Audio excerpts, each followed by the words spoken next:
Hey, salut! J'espère que vous allez bien. Aujourd'hui, petit suivi sur les tunnels. Donc, suite aux deux grosses tempêtes de neige qu'on a eues dernièrement, les tunnels se sont trouvés ensevelis complètement. Si vous allez sur nos Facebook, Instagram, j'ai posté une photo, c'était assez impressionnant. Il y avait vraiment de la neige partout. Et vu que ici, on a mis les deux tunnels vraiment proches, 4 pieds entre les deux tunnels, ne faites pas ça, s'il vous plaît. On déplace un tunnel au mois de septembre là, cette année, justement pour éviter ça, puis éviter la problématique d'ombrage l'hiver, parce qu'on veut cultiver l'hiver dans ces tunnels-là. Donc, on a remarqué qu'il y avait une problématique avec le soleil, la luminosité. Donc, la neige dans nos tunnels, ça va bien. Ça va bien, non, on n'a pas déneigé.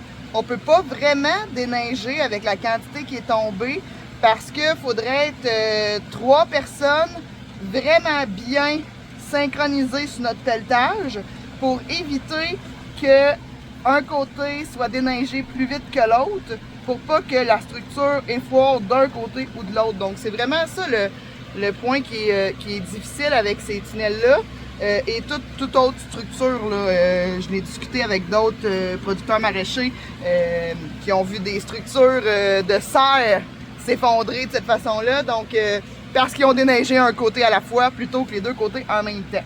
Donc la stratégie ici, ce que ça a été de mettre le petit heater diesel ici dans le tunnel nord, parce que le tunnel sud, je déneigeais l'intérieur, par l'intérieur, je poussais la neige, ce qui fait que je réussissais à libérer assez d'espace pour que le soleil entre. Et le but de chauffer l'intérieur, c'est de libérer de l'espace entre la neige et la structure et le plastique. Donc là, ce qui arrive, c'est que ça se réchauffe dans le tunnel, la neige sur le bord de la structure fond et celle du dessus reprend la place de ce qui a fondu, et au fur et à mesure comme ça, on vient diminuer la pression qu'il y a sur notre structure. Parce que avant hier, là, il y en avait jusqu'aux traverses là, de la neige. Là. Et ça allait là, vraiment loin. Puis surtout entre les deux tunnels. Là. Ce côté-là, c'est entre les deux tunnels. Ce côté-là, c'est le côté nord. Donc, je suis vraiment contente. La stratégie fonctionne à date. Donc, on garde le cap comme ça. Puis, on espère que ça va faire la job. Puis que le redout de la semaine prochaine va venir finir d'enlever la pression.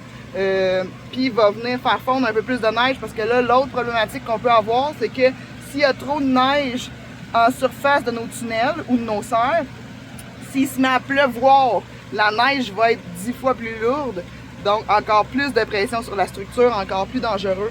Donc à date, cette stratégie-là fonctionne.